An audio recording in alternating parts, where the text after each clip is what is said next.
The International Association for Near-Death Studies presents NDE Radio, a weekly exploration of near-death experiences and similar encounters with the other side. Now, here's your host, Lee Witting.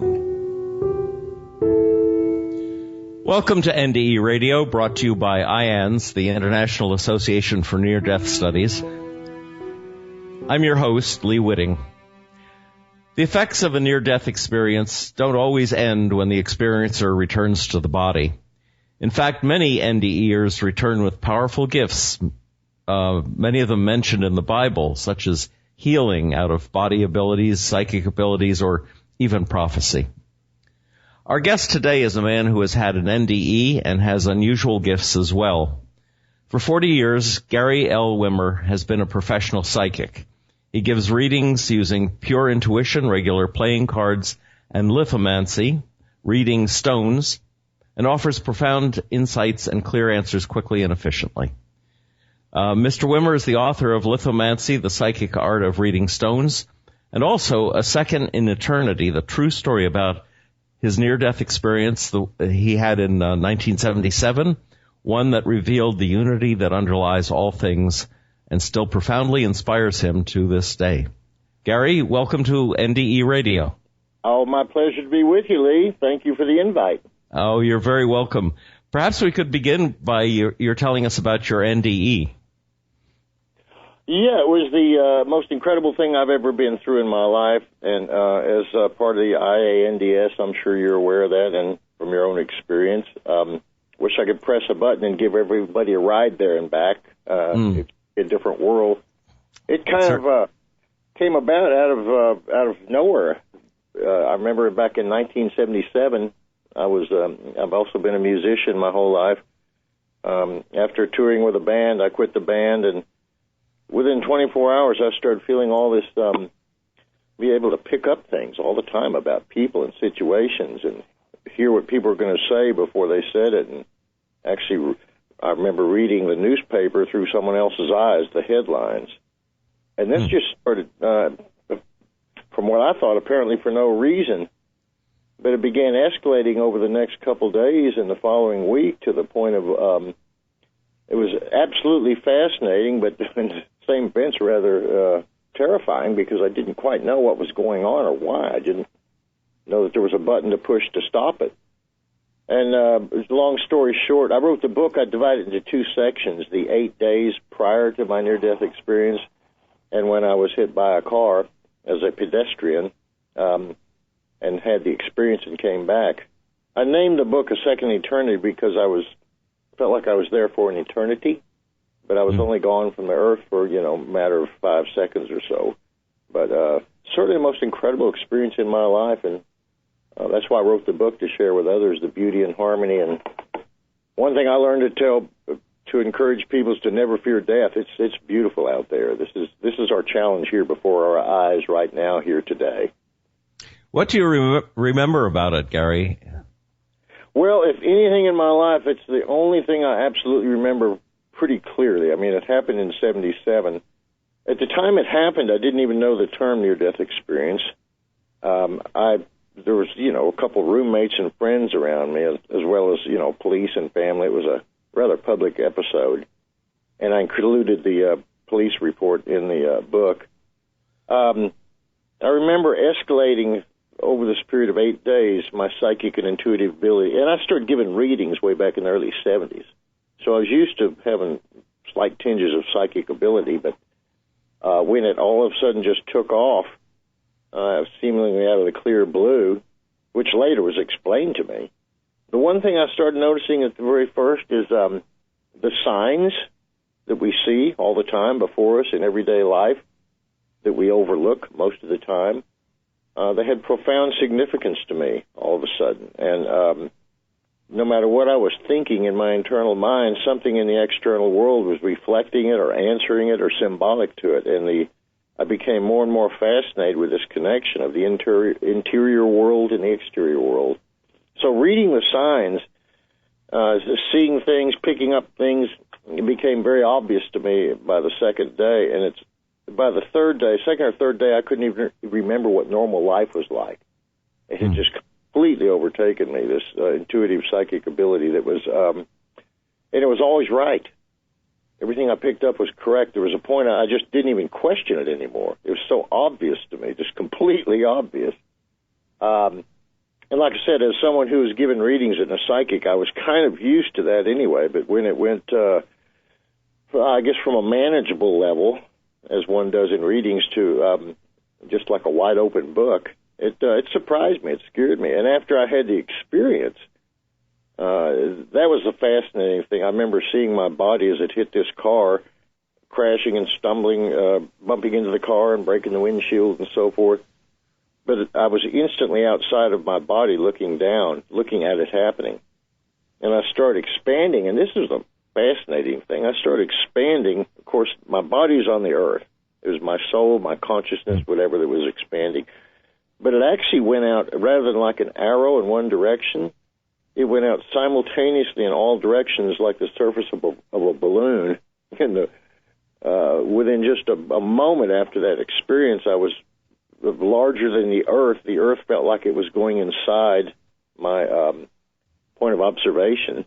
And I saw the earth from 360 degrees at once. It fascinated me. You could see the whole earth all the way around, North Pole, South Pole, the whole earth. And wow.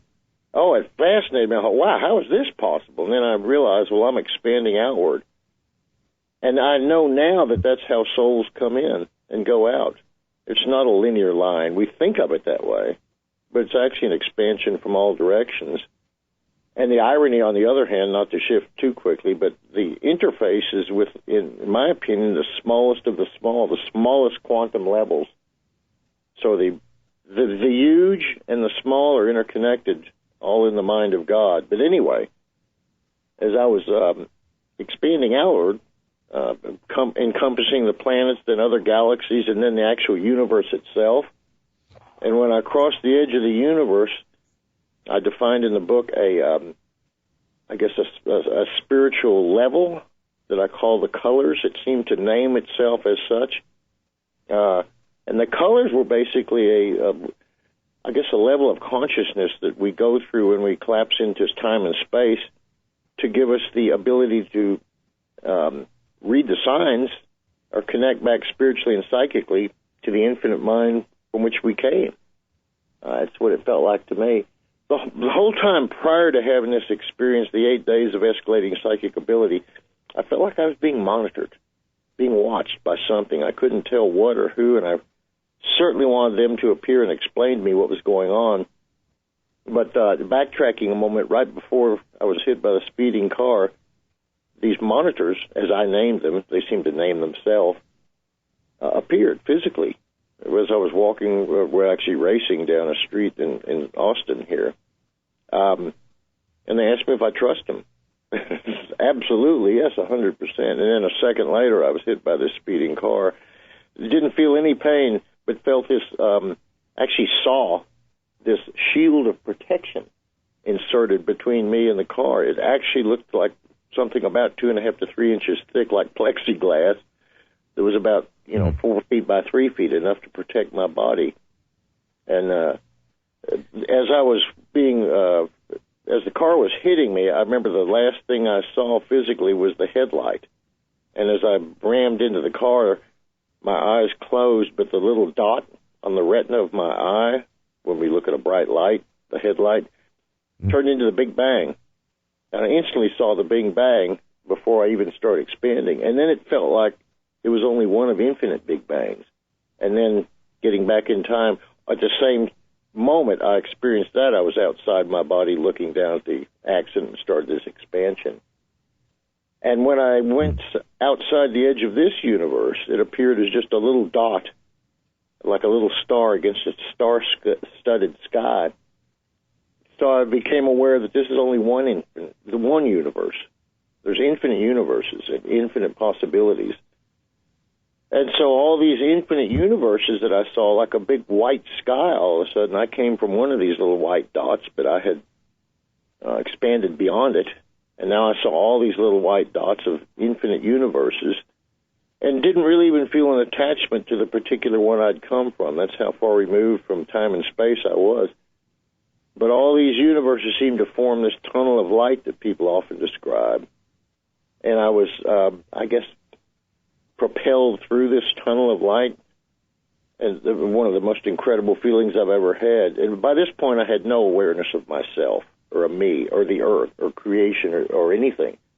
Just pure sensation, the most beautiful sensations one could have. And then it felt like I was sort of projected out of this tunnel of light into this infinite blue space, I guess it felt like, even though it wasn't physical. And there was what I considered the infinite mind of God, infinite love. It's a feeling that I just couldn't, words can't do justice. I mean, it really is the feeling of infinite love. And I realized that I was not witnessing this. I was at one with this infinite mind. And everything, creation, everything that's physical or non-physical, everything came out of this one infinite mind. And it's almost like it was just imagining itself. And that's what I call God, infinite power, infinite love. There was no division between one thing and another, and yet there was infinite division and infinite possibilities. And there was no contradiction between the two. There was no yin and yang like we experience on this. There was just one infinite mind, infinite heart, infinite love, able to see itself in infinite forms. And I was completely absorbed in this, and it felt like it went on for an eternity. I felt like I was just revolving around, seeing all these different possibilities within the one, I guess, summation of all possibilities. And somewhere in this process, it felt like I was witnessing it instead of being at one with it, and almost with that awareness or that thought alone, I was drawn away from it and pulled back through everything I'd gone through this tunnel light, collapsing back into time and space with no awareness of who I was or where I was returning or why. All I know is, well, I didn't get to stay there, and I sure liked it. But the more I collapsed, the more I felt like I had some sort of affiliation with something in time and space. And when I entered this universe, it's like, wow, I've got a connection here. And the closer I got to our solar system, our galaxy, the more I felt like a connection. I didn't know what. And I was a little bit apprehensive about where am I headed. That place I was at was sure nice. Where am I going? Without any awareness that I had actually come from here or been here.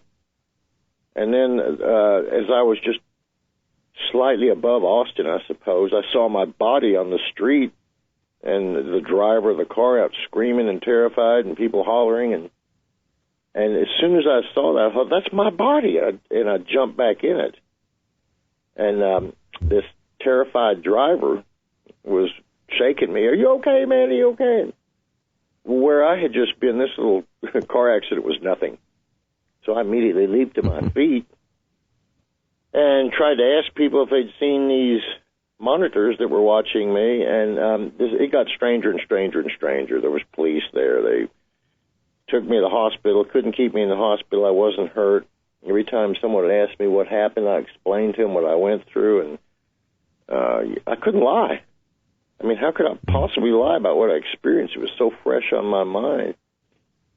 How would you describe these monitors? Were they like angels or aliens, or did they look like human beings?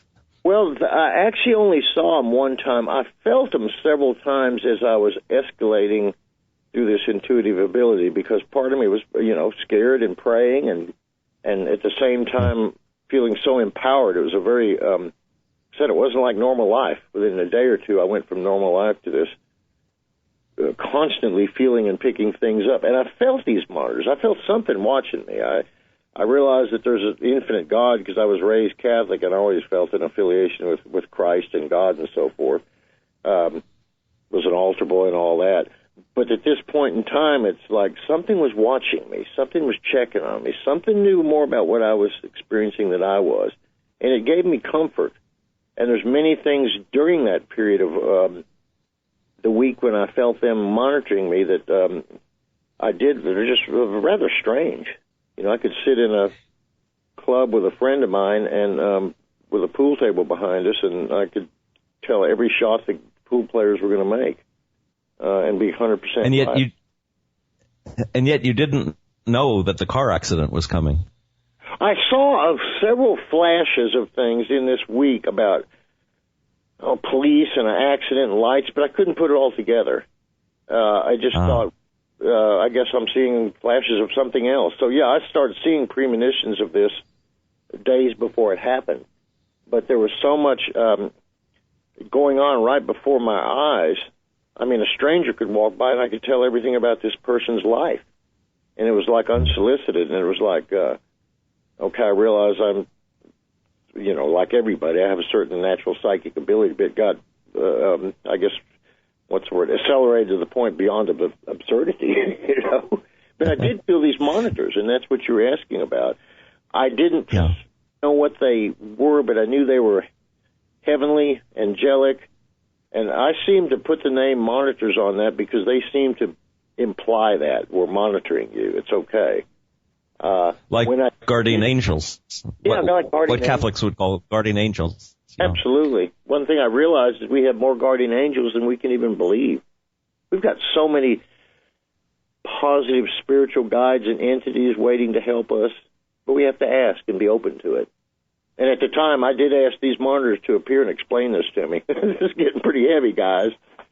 And they finally did, actually. After the incident, 8 months later, they explained it to me, which was equally as fascinating as the trip. But the time I did see them in the at the 3000 block of Guadalupe on February 7th, about 7:45 p.m., 1977, they appeared, and they were, what I noticed is that I was terrified, and I was praying, and, praying to God, this is too heavy, I can't deal with this anymore, what's going on? And I felt warm all of a sudden. I mean, incredibly warm, and the fear that I'd had just disappeared out of the clear blue. And I looked up, and I saw this light shining down.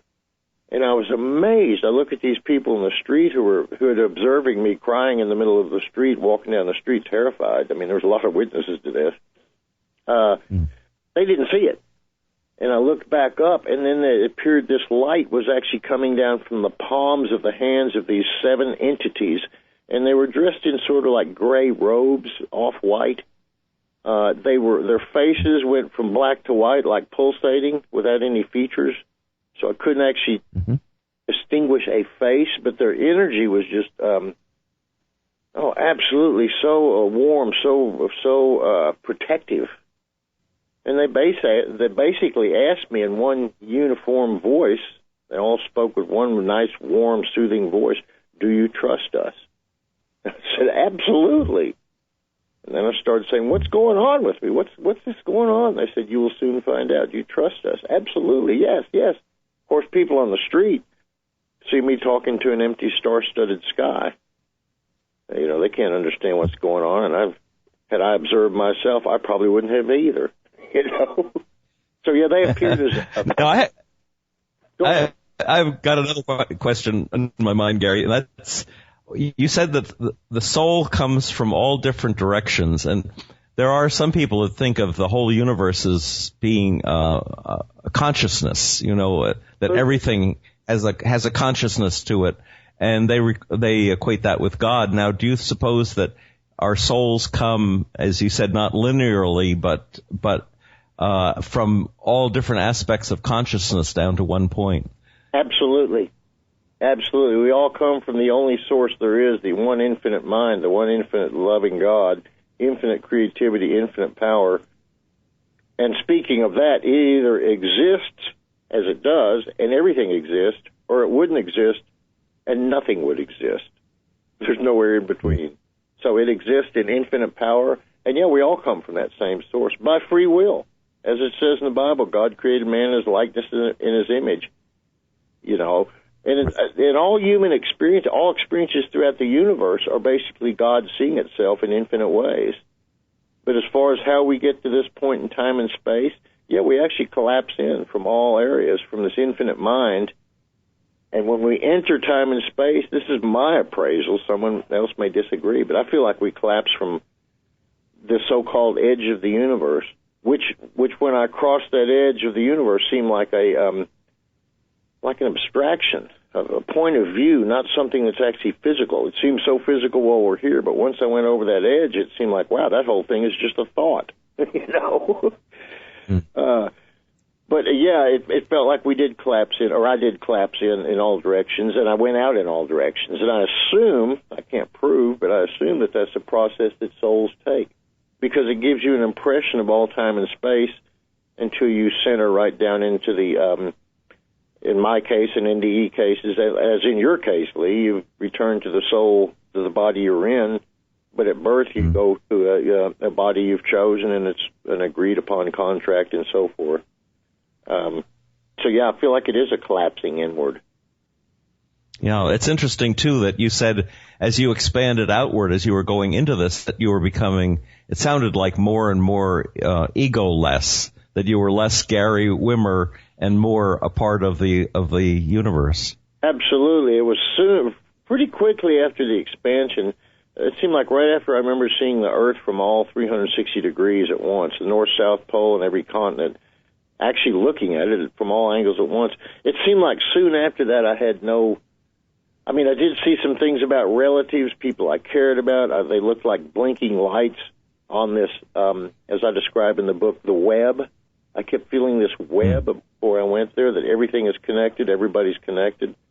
And I actually saw the web when I got out of my body, and it looked like blinking lights, like radio towers. And I saw my family, and then I saw that they knew other people, and all of a sudden the whole international web of all souls on the earth who'd ever been here, ever will be here, we're all interconnected. And by that point, right after that point, as I'm expanding outward, I forgot about being me anymore. There was no more a Gary Wimmer who had lived in Austin and so forth. There was just sheer, I guess, sensation, a beautiful sensation, beautiful. And when I had this in 77, I didn't know the term NDE. My friends, my family knew I went through something pretty strange, but I couldn't really elaborate on it because I wouldn't have believed me either if I'd have heard someone else telling this. So I could easily understand why people wouldn't believe me. And that's probably the biggest shock I got when I came back is, wow, here I am on Earth. I just got hit by this car. I'm not even hurt. I know what I went through, but the first thing I realized is nobody's going to believe me, and that's cool. It was about 10 or 15 years later when people started writing more about NDEs, and I started learning, I'm not the only person that went through this, which gave me a sense of relief because I could then explain it. And I wrote the book, and I've got 6 brothers. When I gave them all the book, they were all astonished. You went through this? I said, yeah, that's what I went through. I know it didn't take too long. Now, Gary, how did your psychic abilities develop after this accident? Well, one thing I clearly realized, and I still use to this day consciously all the time, is the fact that there's signs around us all the time. All the time. I actually look for the signs in everything all the time. Not to the point of driving myself neurotic at all, but being very peaceful and realizing that the universe is always giving you symbolic information if you open your mind to it. It's there whether you want to see it or not, but if you choose to see it, you're lining yourself up with the consciousness that brings us to this planet and the understanding of why. So the universe is always talking to us, and I learned to read the signs better. I learned to... and how did you happen to start using stones as a way of interpreting things? Well, I was raised Catholic, and when I went to college, 65 to 70, I met a couple people there who were very psychic. One lady did an astrology chart for me and told me I had a lot of natural psychic ability. In fact, told me I'd probably end up doing it for the rest of my life. You know, I'm a 19-year-old electrical engineer at the time. But what she told me fascinated me. And she turned me on to Edgar Cayce and Madame Blavatsky and a bunch of other psychics. I started reading about these folks. Mm-hmm. And then I moved to Austin in 1970 and met an astrologer here, and she read for me and said a lot of the same thing that this lady told me several years earlier. And she said, you have a lot of natural ability. You could develop it. You ought to give readings. So I started learning to give readings in the early 70s. And in 1980, I met a lady named Alice Warhol who did a reading for me with this method that I now use called lithomancy. and it's reading patterns of stones. And whether you use cards or stones or whatever your method is, it helps you center into this particular niche instead of all the niches that are out there. It's like using a telescope as opposed to a wide-angle lens, you know. So this lady, Alice Warhol, taught me this in 1980, and I was fascinated by it, and I started using it as my main system. And to this day, I use it. I did a little bit of tarot cards, a little bit of palmistry, but I felt more attached to lithomancy because it's very unique. Nobody else uses it. I wrote a book on it, as you mentioned, trying to let people know that there's a whole new system. And ironically, it's kind of interesting, Lee, when I was in Europe, I lived in Europe from 93 to 2000. I was performing over there and giving readings. And I wouldn't always have my stones with me, but it got to be, a lot of people knew that I gave readings, so sometimes they'd ask for readings. I wouldn't have my stones, and I'd say, well, I can't do it. And then finally I thought, no, to hell with that. Come on up to my apartment.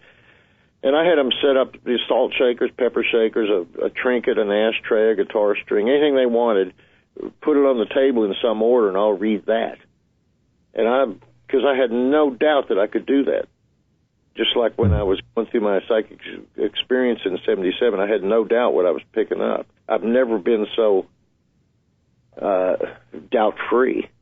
So I put myself into that space, and I'm not near as psychic as I was in that 1 week, but that 1 week was too much. I couldn't deal with normal life. Now I can. Yes. So, yeah, I started reading whatever the people would set up on a table, just like I was reading stones. It's all symbolism.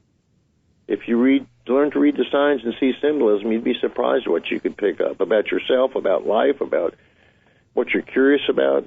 You know, there's no limit to how much the mind and spirit can pick up.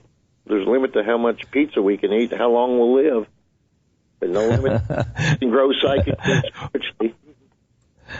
Well, if you're doing a reading for someone and you have these stones, do you have them arrange them, and then are you reading the pattern that they create?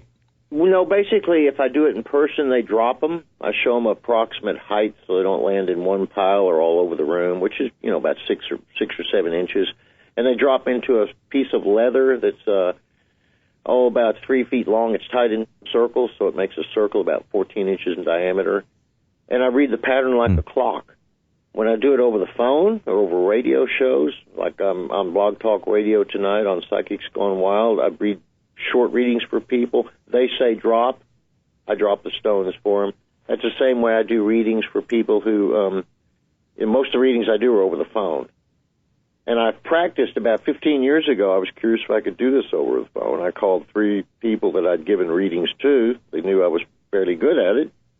So I said, I want to test and see if this system will work. And I invented on the spot a system. You say drop, I'll drop for you. It worked for the first 3 people. I thought, why question it anymore? It works. So I've used it over the phone for 15 years that way. So in person, over the phone, they say drop. We're getting short on time, and I was going to say if you would like to encourage people to contact you about this, how would they go about doing that? And also, how would they go about getting your books? Well, they could go to Amazon or Kindle, look for A Second in Eternity and or Lithomancy, the Psychic Art of Reading Stones. You can locate me by going to lithomancy.com. That's lithomancy.com. Lithomancy.com. You can find me if you Google Gary Wimmer, GaryWimmer. You'll find my home page or my psychic page. I'm also an actor and a writer and a musician, but most of my work is my psychic work. So you can find me if you Google Gary Wimmer or lithomancy.com, and you can certainly go check my books out on Amazon and Kindle. Right, and they'll also find you at our IANS convention in San Antonio over Labor Day weekend. That's correct, and I'm honored to be a part of that. It's from September 3rd to 6th in San Antonio at the Marriott Riverwalk. Hope all the folks come out. Me too. I look forward to seeing you there. My thanks to Gary Wimmer. Yeah. Thanks again. Be sure to look for Gary's books on Amazon or Kindle. If you'd like to listen to this show again or any other of our previous programs, please visit our website at nderadio.org. And for more information about IANDS, please check that website at iands.org. There will be more information on that site about our upcoming Labor Day weekend conference in San Antonio, Texas, on NDEs as rites of passage from September 3rd through the 6th. And Gary will be a presenter there, and I look forward to seeing you all there as well. So thanks for listening.